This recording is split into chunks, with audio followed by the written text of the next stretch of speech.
우리 기도하시면서 주일 예배 하나님 앞에 드리겠습니다. 하나님 아버지 감사합니다. 주께서 오늘도 우리를 눈처럼 보고 계시며 그 오른손 정중에 붙잡아 주신 것을 믿습니다. 하나님 아버지 예배 가운데 좌정하여 주시고 우리가 드리는 예배를 흠양하여 받으시며 특별히 말씀이신 주님이 우리 가운데 임할 때 주님의 성령으로 인도해 주시는 귀한 기쁨 누리게 하여 주시옵소서. 감사드리며 예수님의 이름으로 기도드립니다. 아멘.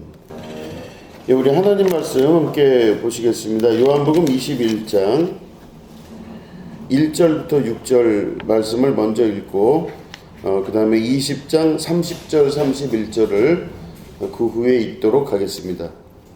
시몬 베드로가 나는 물고기 잡으러 가노라 하니 그들이 우리도 함께 가겠다 하고 나가서 배에 올랐으나 그날 밤에 아무것도 잡지 못하였더니 날이 새어갈 때에 예수께서 바닷가에서 서셨으나 제자들이 예수인 줄을 알지 못하는지라.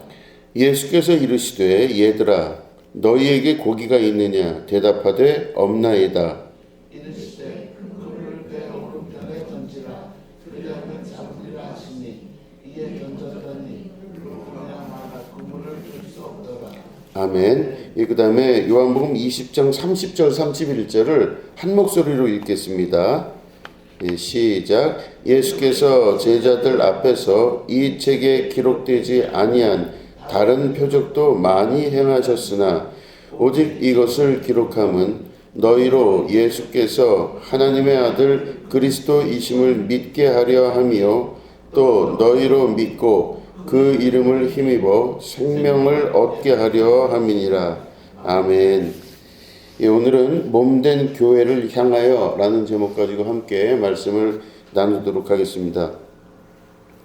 오늘 본문 보시면 요한복음은 21장까지 기록이 되어 있습니다. 장수로 치면 21장인데 우리가 오늘 본문을 두 개로 잡았죠. 21장의 1절부터 6절 말씀이 먼저 읽은 본문이고 그 다음에 읽었던 게 요한복음 20장 30, 31절입니다.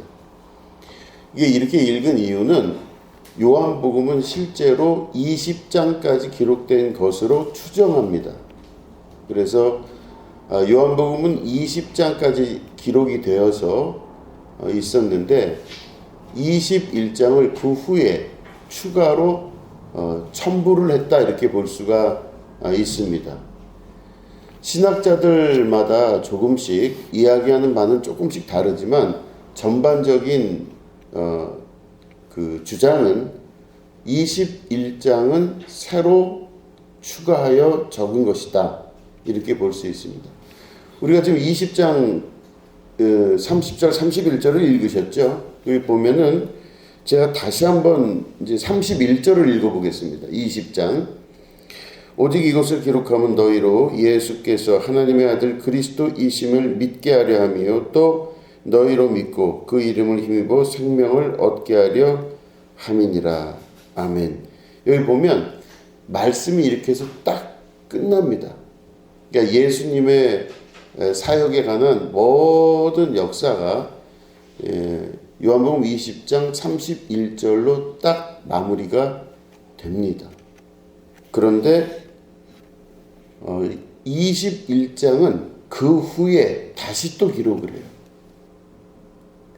이 의미가 뭘까 생각을 해보면 우리는 성경이 사람의 손으로 쓰여진 것이라는 것을 알고 있지만 동시에 성령께서 사람을 통하여 기록한 하나님의 말씀으로 알고 있습니다.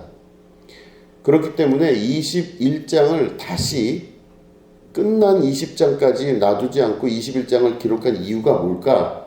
이것에 관해서 이제 오늘 말씀을 통해 같이 나누려고 합니다.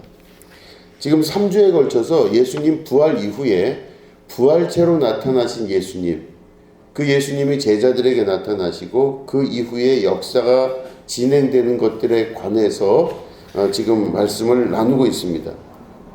오늘 말씀도 역시 예외 없이 부활 후 나타나신 주님에 관한 그 이야기가 오늘의 주제입니다. 그럼 왜 21장을 추가로 첨부를 했을까?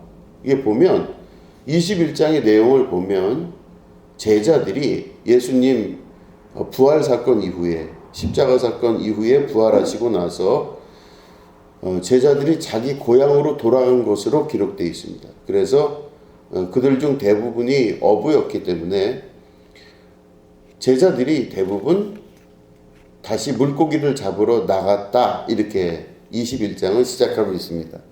그들이 자기의 생업을 다시 시작을 한 겁니다. 예수님 쫓아다녔던 3년 동안의 공생의 기간 동안 그들은 예수님을 만나서 여러 가지 경험을 하고, 그런 다음에 그들이 제자가 되고 사도가 되었지만 결국은 그들이 자기의 먹고 사는 문제, 자기의 고향, 자기의 생활로 다시 돌아간 사건, 이게 21장에 붙은 거예요. 왜 이렇게 됐을까? 굉장히 중요한 이유가 그곳에 있다고 볼 수 있죠. 제자들이 물고기를 잡으러 갔는데 21장 우리가 내용을 보면 거기서 물고기를 잡고 있는데 예수님께서 또 그곳에 나타나셨어요. 그래서 제자들에게 말씀하십니다. 얘들아, 너희에게 고기가 있느냐? 그러니까 제자들이 없나이다, 이렇게 얘기를 해요. 이 장면 어디서 많이 본 거죠? 예수님이 사역을 시작할 때 처음에 베드로에게 나타나잖아요. 그죠? 갈릴리 호숫가에 나타나서 베드로에게 나타나면서 너희가 물고기 있느냐? 그랬더니 베드로가 그렇게 대답하죠. 밤새 물고기 잡았지만 얻은 것이 없습니다. 그랬더니 예수님이 뭐라고 그러시냐? 깊은 데로 가서 그물을 다시 내리라. 그래서 베드로가 제가 잡은 것이 없지만은 말씀에 순종하여 다시 깊은 데로 가서 내리겠습니다. 그래서 가서 그물을 내려서 물고기를 잡았더니 엄청난 물고기가 딸려 올라오는 것을 우리가 말씀 초기에, 사역 초기에 예수님 만난 그 베드로를 통해서 알게 됩니다. 그리고 이 두 개가 어떻게 대비를 이루냐면 예수님이 사역 초기에 베드로를 부르신 장면이 그대로 제자들을 다시 부르는 장면으로 양쪽이 똑같이 균형을 맞추고 있어요.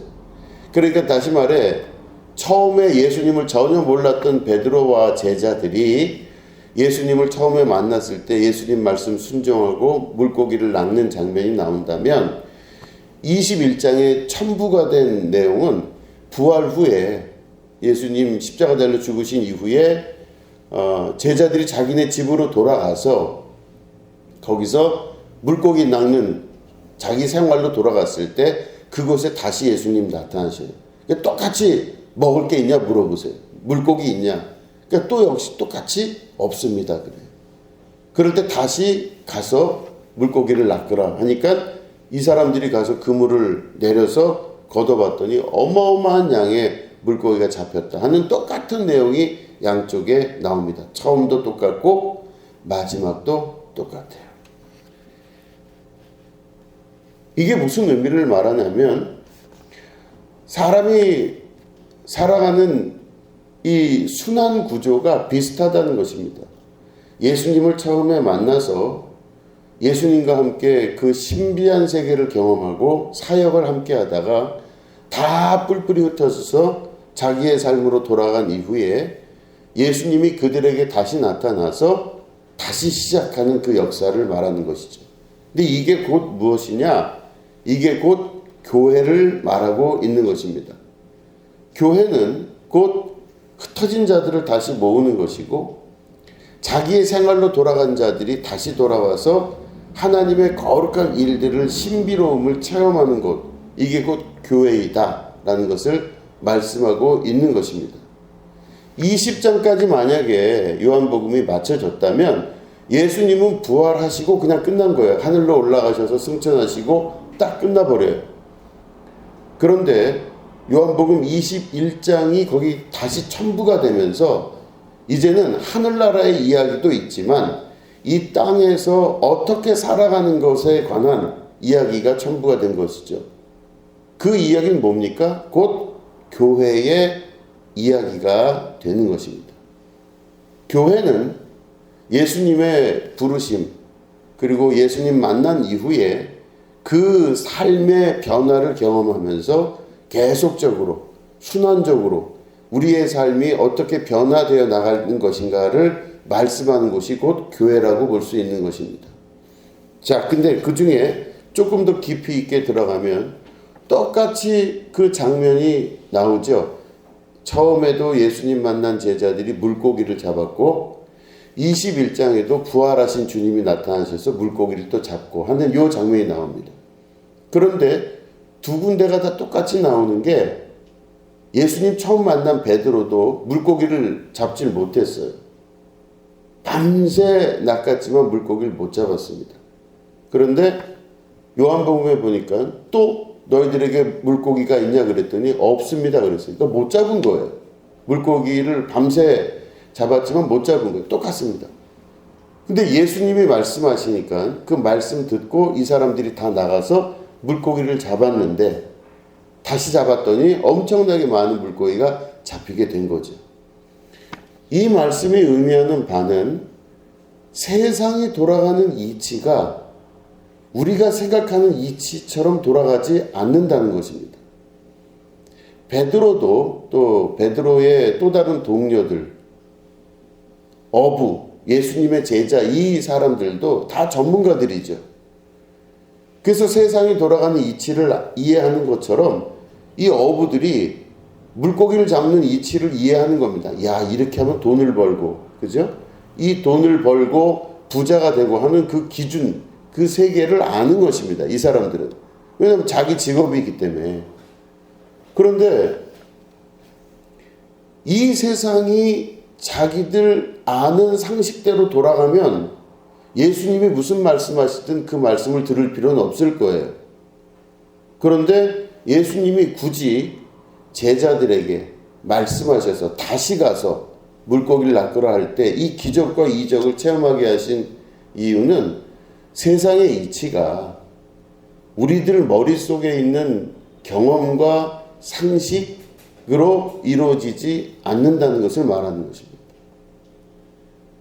우리 많은 부분 그렇게 생각하잖아요. 인생에 성공하고 잘 살고 뭐 하는 이런 모든 부분들이 있습니다. 무슨 직장을 가지고 무슨 직업을 가지고 어떻게 해야 되고 하는 그런 이치가 우리들에게 있습니다. 그래서 사람들은 다 물고기 떼처럼 한 곳으로 막 몰려서 그거를 갖기도 하고 찾기도 하고 막 한쪽으로 또 몰려가기도 하고 이런 것들을 계속 반복해서 경험하게 됩니다. 그럼 이런 것들을 계속 반복해서 경험하게 되는 것, 이게 우리들의 경험이에요. 그러니까 각자 자신의 직업 세계 안에서 세상은 이렇게 살아야 돼라고 하는 생각을 가지고 살고 있어요. 그런데 성경에서 말씀하시는 예수님이 제자들을 처음 만난 장면과 부활하신 후에 요한복음 21장에서 또 말씀하신 장면을 보니 세상의 이치는 그렇게 돌아가는 것이 아니다라는 걸 말씀하고 계시는 겁니다. 세상의 이치는 무엇에 의해서 돌아가느냐? 예수님의 말씀에 의하여 돌아가는 것입니다. 곧 하나님의 말씀, 하나님의 뜻에 의하여 세상이 돌아간다는 것, 이것을 우리들에게 말씀하고 계시는 것입니다.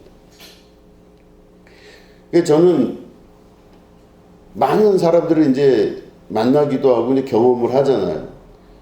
그러면 어떤 사람은 이렇게 살고 어떤 사람은 저렇게 살고 하는데, 그래서 저는 독일에 유학을 가면서 특히 독일에 유학을 갔다 오면서 그곳에서 있던 많은 사람들을 보면 다 성공에 대한 욕망과 욕구가 굉장히 커요. 그 욕망과 욕구대로 막 그냥 성공에 대한 불을 태우기 위해서 유학까지 오게 되는 것입니다. 여러 분야의 유학생들이 모이고 그곳에서 무엇인가를 얻기 위해서 사람들이 그렇게 고생하고 노력하고 뭐 이렇게 하는 걸 봤어요. 그때 제가 그들을 볼 때 그 많은 사람들은 대부분 다 성공을 위해서 달려가는 사람들입니다. 그리고 그게 하나의 루트, 이렇게 살아야 성공을 할 수 있다라고 하는 모습처럼 보여졌었어요. 그럼 다 성공을 해야 되잖아요. 그 많은 사람들이 다 성공을 하거나 최소한 7, 80%는 성공을 해야 되잖아요. 우리가 아는 성공. 근데 그렇지가 않더라는 것이죠. 그렇지가 않더라는 겁니다.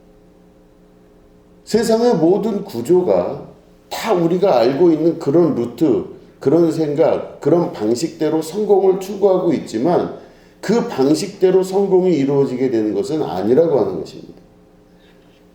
자기의 지혜, 자기가 갖고 있는 경험, 자기 생각대로 무언가 될 것 같아서 노력과 수고를 하고 그때 그 시간에 정확하게 그물을 내리는 일들을 다 하지만 실제로 그 모든 것은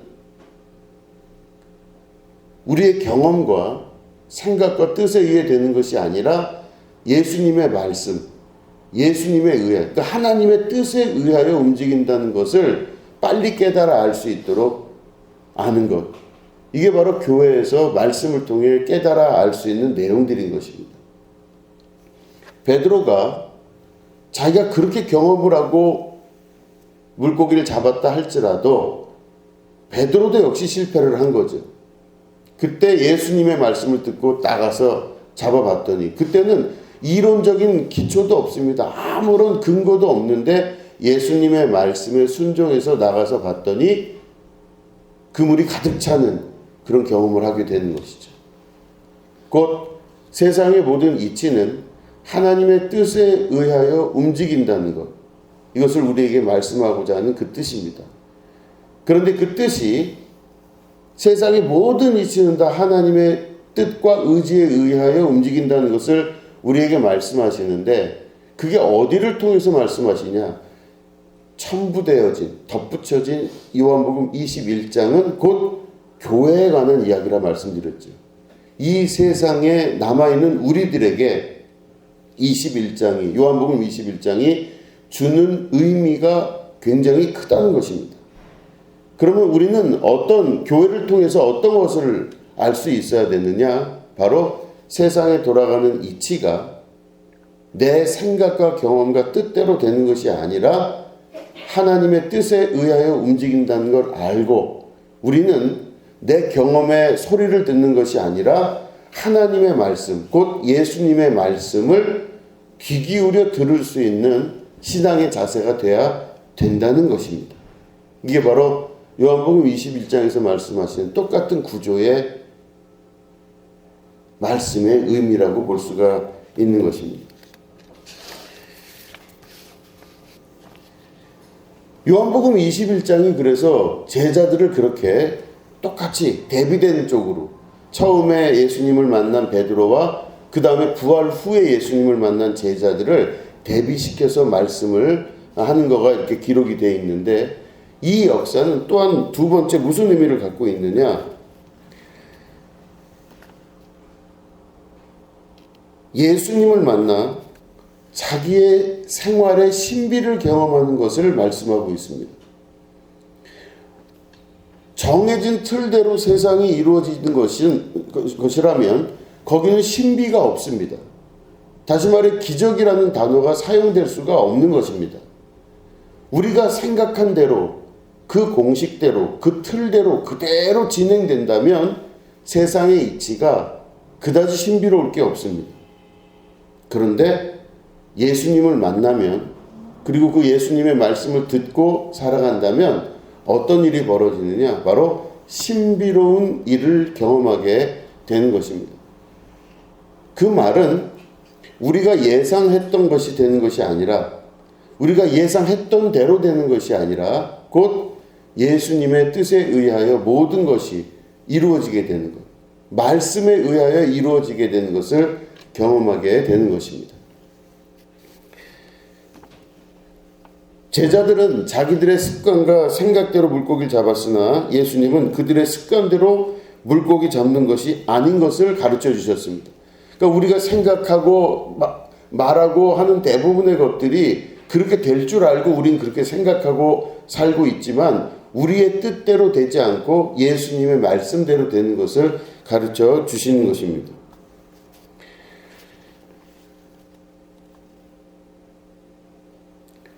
자기의 일상생활에서 살다가 예수님의 신비의 역사 속으로 들어가게 되는 것, 이게 바로 교회의 역사라고 볼 수가 있는 것입니다. 교회는 새로움의 연속입니다. 그러면 이 교회가 도대체 21장에 나와 있는 교회가 의미하는 바가 뭘까? 예수님이 제자들에게 나타나셔서 새로운 신비를 경험하게 하시고, 돌아갔던 그들에게 다시금 나타나셔서 새로운 시작을 말씀하고 계십니다.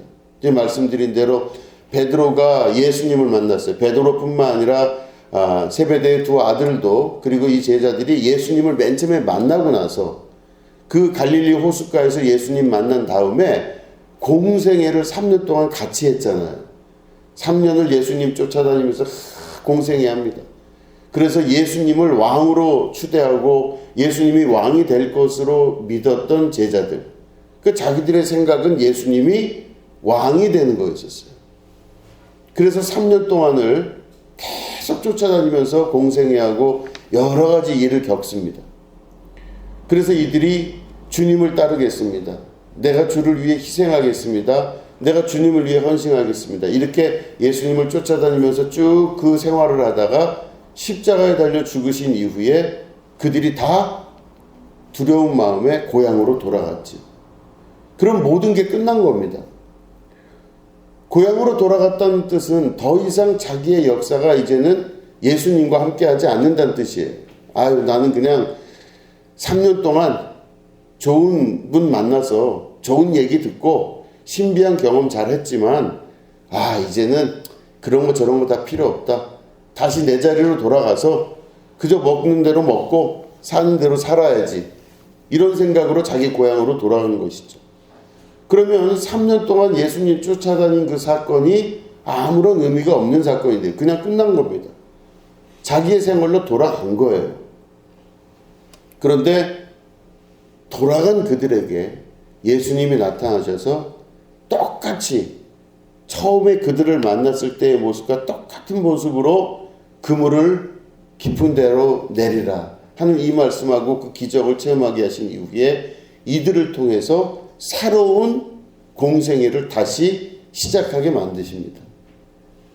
무너진 것 같았던, 끊어진 것 같았던 그 세계 안에 이들이 곧 예수님을 만나 새로운 공생애가 시작되면서, 그 새로운 공생애는 예수님이 이 땅에 계시지 않는 상태에서 곧 예수님의 영이신 성령이 그들을 붙들어서 교회가 세워지게 되고, 교회가 이루어지게 되고, 교회를 통해서 그리스도의 복음이 전파가 되는 그 역사를 경험하게 되는 것입니다.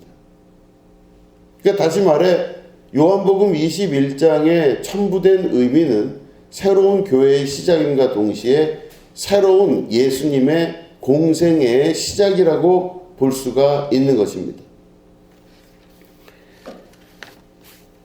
그러면 이게 도대체 무슨 의미를 갖고 있을까? 이들은 예수님의 죽으심을 통해서 교회는 무엇을 의미하고 가지고 있을 수 있을까?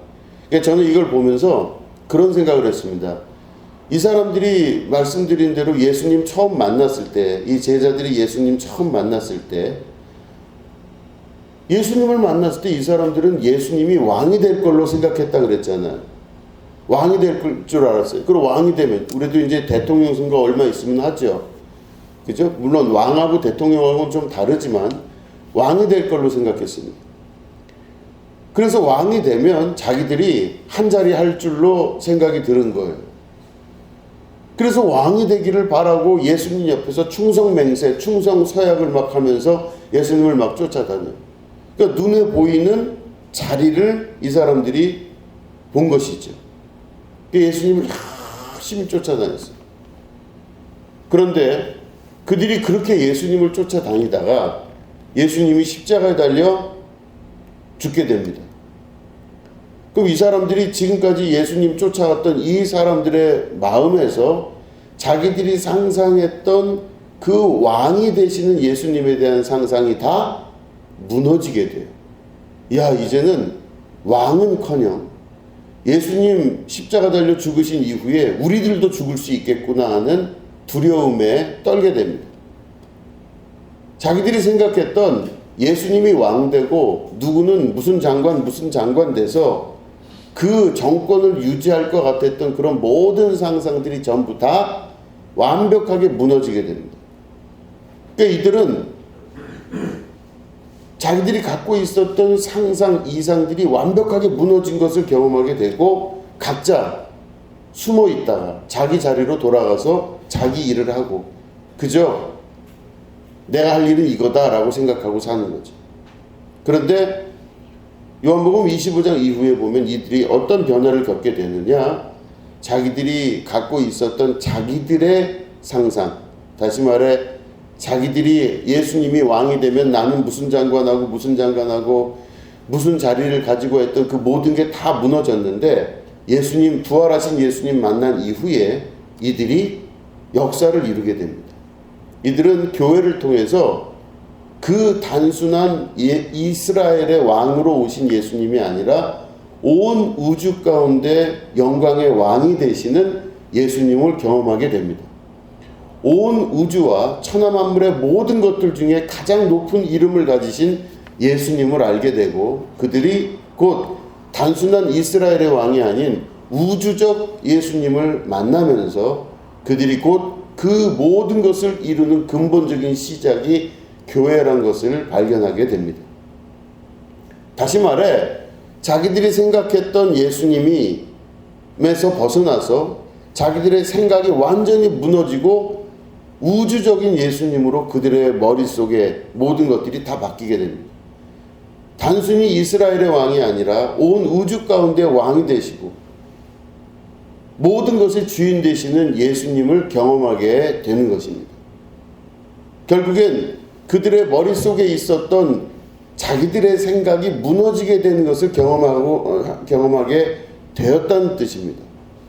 이렇게 될 것이다 라고 추정되고 이렇게 할 것이다 라고 추정되는 그 모든 것들을 이들은 더 이상 다 내려놓고 무너뜨리게 되고, 결국엔 예수님에 대한 생각도, 하나님에 대한 생각도 모든 게 교회를 통해서 우주적인 예수님을 경험하게 되면서 자기 생각들을 다 내려놓게 되고 버리게 되는 것을 경험하게 되는 것입니다.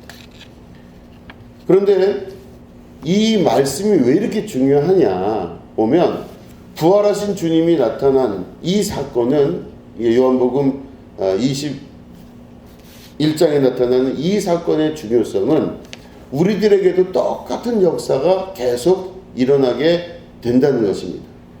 이게 제자들의 이야기가 아니라 우리들에게도 똑같은 역사가 반복적으로 일어나게 된다는 것입니다. 예수님 처음 믿고 우리가 교회를 다니고 할 때, 교회를 다니고 예수님 믿고 하면서 막 불같이 일어납니다. 그러다가 이것도 해보고 저것도 해보고 막 이러면서 신앙생활을 갖습니다. 그런데 어느 순간 이 모든 것들이 완벽하게 무너지는 걸 경험하게 됩니다. 도대체 무슨 의미가 있나 생각할 수밖에 없는 그런 단계까지 가게 됩니다. 그러다가 다시 우리는 어떤 일이 일어나냐? 성령께서, 예수님이 우리에게 새로 나타나신, 부활체로 나타나신 주님을 만나게 되면서 우리가 가지고 있었던 생각, 우리가 가지고 있었던 모든 것들이 다 무너지는 것을 경험하고 새롭게 만들어진 우리 안에 하나님의 역사를 경험하게 된다는 것입니다.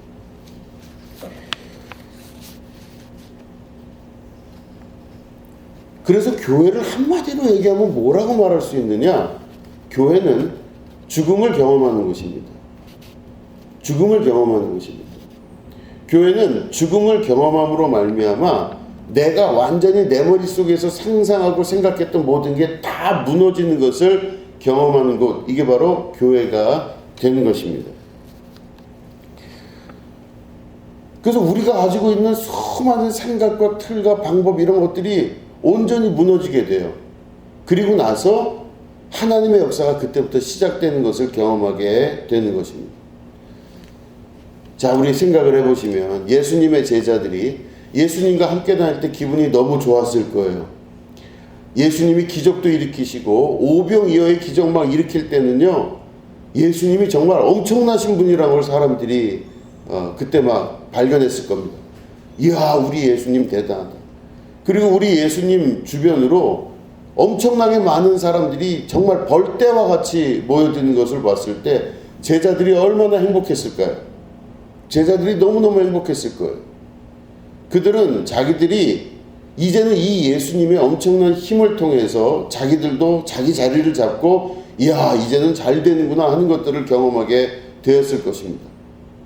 그런데 그때 당시에 이 제자들의 모습 혹은 그 마음을 보면요, 그들의 마음이 어떤 상태일까요?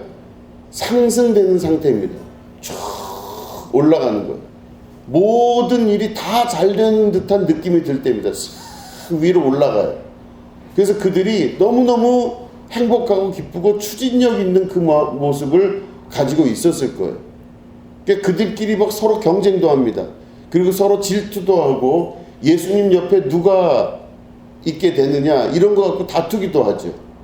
이들이 쭉 그 상승되는 마음을 갖고 있게 됩니다. 그런데 이때 이들이 갖고 있었던 쭉 상승되는 마음, 아주 진취적이고 행복하고 기쁘고 뭐든지 할 것 같은 그 마음, 이 모든 것들이 십자가의 사건으로 다 완벽하게 무너지게 됩니다. 그럼 제자들도 자기들이 무언가 계속 잘 될 것 같은 그 믿음 때문에 사실은 모든 고난도 견딜 수 있을 것 같고 뭐든지 다 잘할 것 같은 느낌을 그땐 가졌을 거예요. 여러분 베드로 얘기 아시잖아요. 베드로가 예수님에게 고백하잖아요. 누구든지 예수님을 다끝 하나라도 건드리면 내가 가만두지 않겠습니다. 예수님, 나 베드로입니다. 예수님을 누가 만약에 해코자 한다면 내가 그 사람을 그 자리에서 즉시 처단을 해버릴 것입니다. 이거 좋은 얘기잖아요. 예수님을 보호하겠다는 뜻이잖아요. 그럼 예수님을 자기가 보호하고 내가 예수님을 의리를 가지고 다 지켜드리겠습니다. 이렇게 고백해요. 그런데 그런 베드로에게 예수님이 칭찬을 하셨어야 되죠. 우리 인간적으로 생각을 해보면. 고맙다 야. 나 그래도 나 외로울 때 네가 옆에 있으니 참 고맙다. 행복하다. 이런 말씀을 예수님이 하셨어야 돼요. 그런데 예수님이 그 말씀하지 않으세요. 베드로야, 네가 닭이 3번 울기 전에 나를 부인할 것이다. 그죠? 이렇게 예수님이 예언을 하셨어요. 그러니까 베드로는 그 당시만 하더라도 자기가 나쁜 뜻이 하나도 없어요. 아주 의기충천해서 뭐든지 예수님을 위해서는 목숨도 버릴 것 같은 대단한 마음을 갖고 있었던 것입니다. 아주 삶의 에너지가 아주 위로 올라가서 충천했을 당시입니다. 그런데 그런 힘을 갖고 있는 그 아주 긍정적 에너지를 갖고 있는 그 베드로에게 예수님이 오히려 재뿌리는 일을 하신 거예요. 네가 나를 3번 부인할 것이다. 이렇게 말씀하고 계십니다. 우리 인생도 대부분 삶이 어떤 에너지를 갖게 되면 막 의기충천하게 올라갈 때가 많습니다. 신기한 일이 벌어지고 기분이 좋아지고 행복하고 잘 되는 일이 자꾸 생기고 그러면 내 마음이 막 의기충천해서 막 위로 올라가요. 그럼 뭐든지 할 수 있을 것 같아요. 뭐든지 될 수 있을 것 같아요. 그래서 뭐든지 될 수 있을 것 같고 내 에너지가 완전히 그게 달하면서 이야 이 에너지도 하나님 주신 에너지고 이 모든 것도 다 주님 주신 것이기 때문에 야 내가 이제 뭐든지 할 수 있을 거야. 이 생각이 들 때가 있습니다. 그러면 뭐든지 할 수 있을 것 같고 자신 있고 능력 있고 이 생각이 드는 거죠. 베드로와 같은 전형적인 모습을 우리도 갖게 되는 것이죠. 그런데 예수님의 십자가 죽으심을 통해서 베드로가 자기가 꺾이잖아요. 예수님을 자기가 배신하고 부인합니다. 그러니까 자기가 그렇게 의기충천해서 대단한 사람인 줄 알았는데 한 방에 배신자로 떨어져 버리고 맙니다. 완전히 자기 자신이 무너지는 걸 경험합니다. 괴로워요. 자기는 어딜 봐도 의기충천하게 올라갈 수 있는 사람이 안 되는 거죠. 다른 제자들도 마찬가지입니다. 다른 제자들도 예수님이 승승장구하고 예수님의 복음이 잘 전파되고 했을 때 기적과 이적이 일어났을 때는 다른 제자들도 너무 행복하게 막 같이 예수님 옆에서 도우면서 막 별의별 뭐 일들을 다 겪는 거죠. 뭐든지 다 할 수 있을 것 같아요. 뭐든지 부족함 없이 다 할 것 같아요.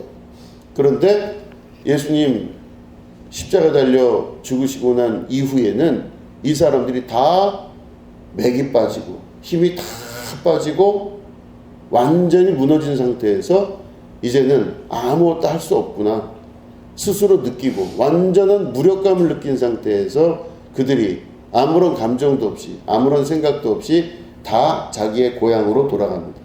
그리고 어디에 몰두하느냐? 자기가 먹고 사는 일에 그냥 몰두하고 사는 것입니다. 거기는 예수님도 그 자리에 안 계시고 하나님도 안 계신 거예요. 그저 내가 살던 대로 그 습관대로 자기의 자리로 돌아가서 물고기 잡는 일에 그냥 최선을 다하고 사는 거죠. 그런데 그 좌절에서 자기 고향으로 돌아간 이 사람들에게 예수님이 다시 나타나신 곳이 곧 교회의 시작입니다. 그 말은 교회는 죽음과 고난을 반드시 경험하게 하는 곳이 교회가 된다고 하는 것입니다.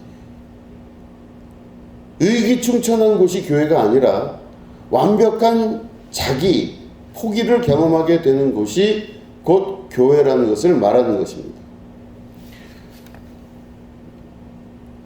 자기가 죽어가는 경험을 한번 해보게 되는 것이죠. 교회를 통해서 내가 죽는 것을 온전히 경험하게 되는 것입니다. 교회를 통해서 우리는 예수님의 죽으심과 예수님의 십자가에 달리신 이 모든 것들을 우리가 몸소 경험하게 되는 것입니다. 우리가 온전히 죽게 됐을 때 그 이후에 하나님이 우리를 붙들어서 자신의 뜻대로 우리를 이끌어가는 걸 경험하는 곳, 이것이 곧 교회라고 하는 것입니다. 제가 여러 가지 일들을 겪으면서 이제 목회를 쭉 해오잖아요. 쭉 해오면서 이제 경험하게 될 때 제 속에 어떤 감정이 있었냐면 질투의 감정이 있었어요. 누가 어떻고 뭐 누가 어디로 가고 할 때 속에서 막 질투가 부글부글 타올랐어요. 야, 난 어떻게 해야 될까? 내 인생은 앞으로 어떻게 되는 것인가? 이런 생각을 엄청나게 많이 했었습니다. 그런데 이게 내가 그 생각을 해야지라고 해서 그 생각을 하는 게 아니라 생각이 내 속에서 막 떠올라요. 질투의 감정이 막 부글부글 타올리기 시작합니다. 질투의 감정이 많아지면 사람들을 잘 못 만나요. 함부로 만나기는 게 피곤해져요. 그러니까 이 질투의 감정이 막 부글부글 타올라오면서 정말로 사람도 만나기 싫고 아무것도 뭐 하기 싫고 막 부글부글 막 속에서 끌어올릅니다. 그때 막 기도를 하는 거죠. 하나님 왜 나를 이렇게 만드시고 뭐 왜 이렇게 상황이 이렇게 되게 하시고 막 이런 일들을 하나님께 기도해요. 그럼 막 속에 뼈가 시커멓게 타는 듯한 느낌도 가지게 됩니다. 막 부글부글 타올라요.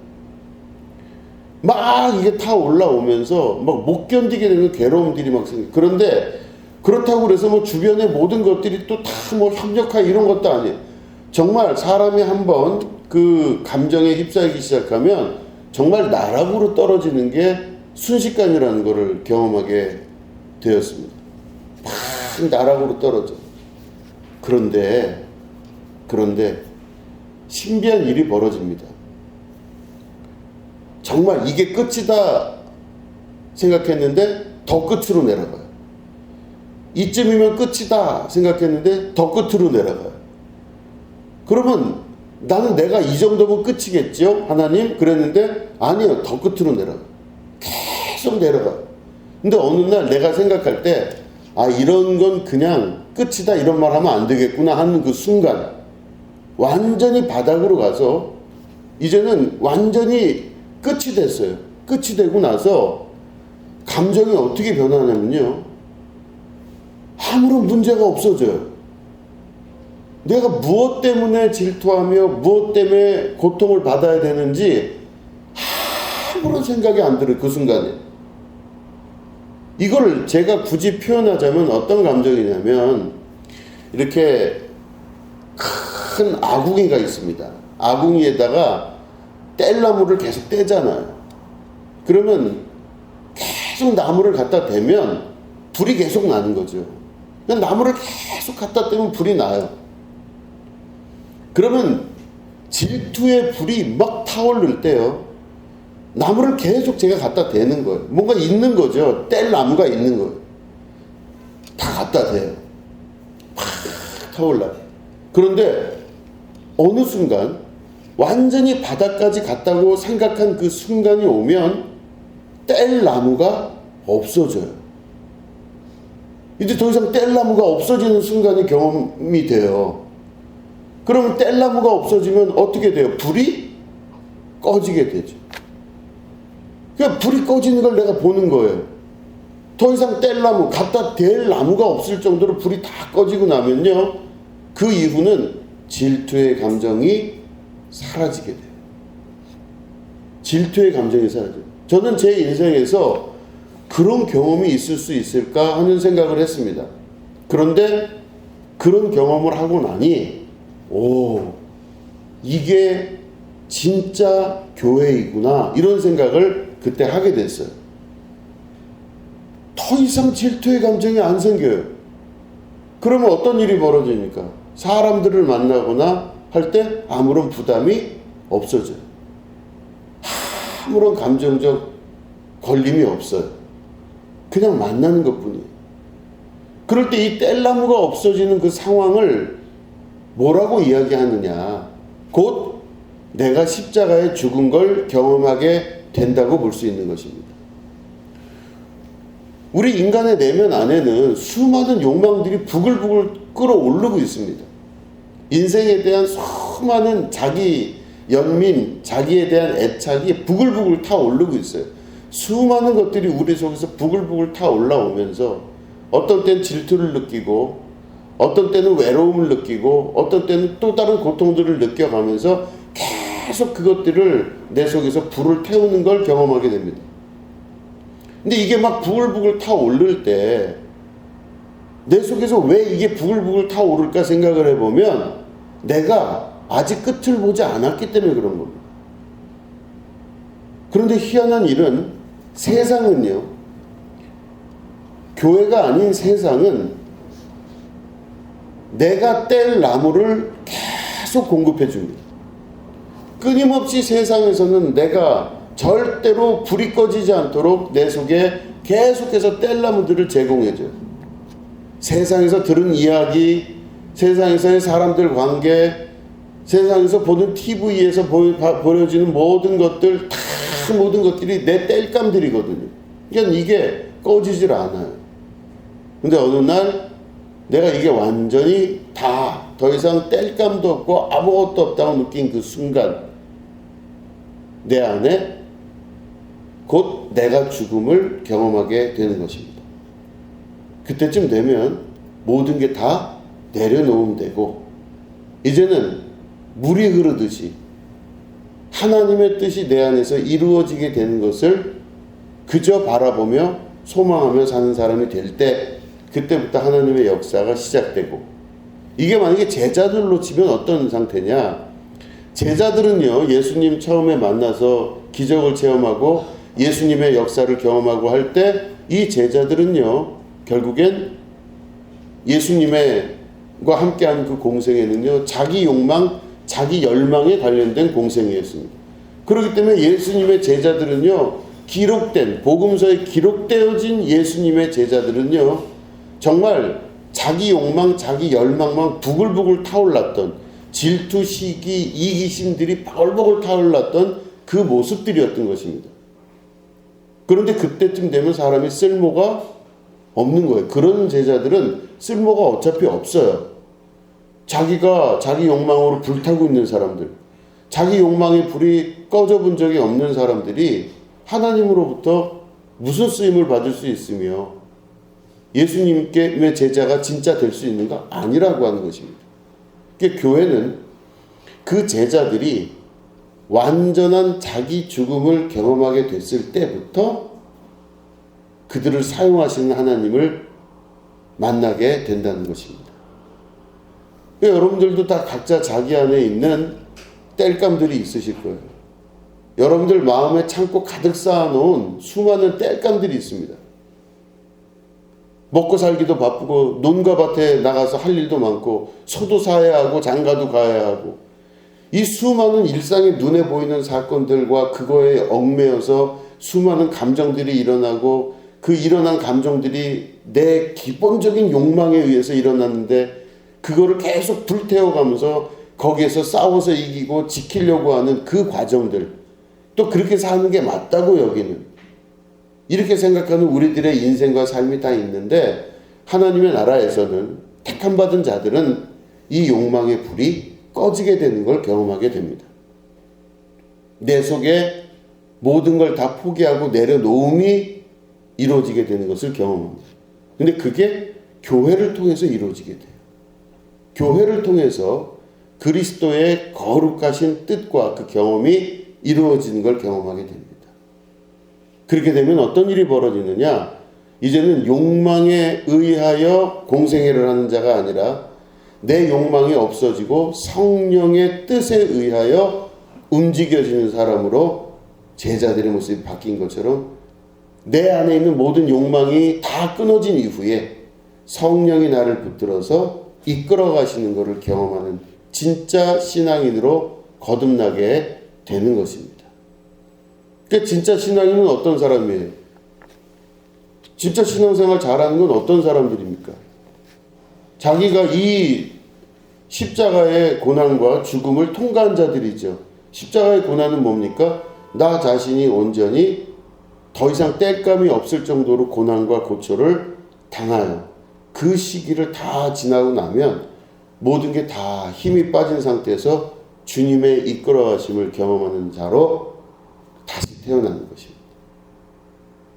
여러분, 이게 바로 교회라 하면 우리가 인생 가운데서 여러분들이 정말 택함을 받으셨다면, 그리고 하나님이 여러분들을 이끄셨다면 여러분들 인생 가운데 일어나는 반드시 깊은 고난의 역사가 있게 됩니다. 반드시 있게 됩니다. 오히려 예수 믿지 않는 사람들은 훨씬 더 평안할 수 있어요. 예수 믿지 않고 그런 사람들은요, 그냥 무난하게 자기 삶을 살아갑니다. 이 무난하게 살아간다는 게 뭡니까? 자기 땔감 계속 줘가면서 무너지지 않는 자기를 계속 유지하는 거잖아요. 그냥 그 사람들 별로 고난이 없어요. 살던 대로 사는 사람 되게 많습니다.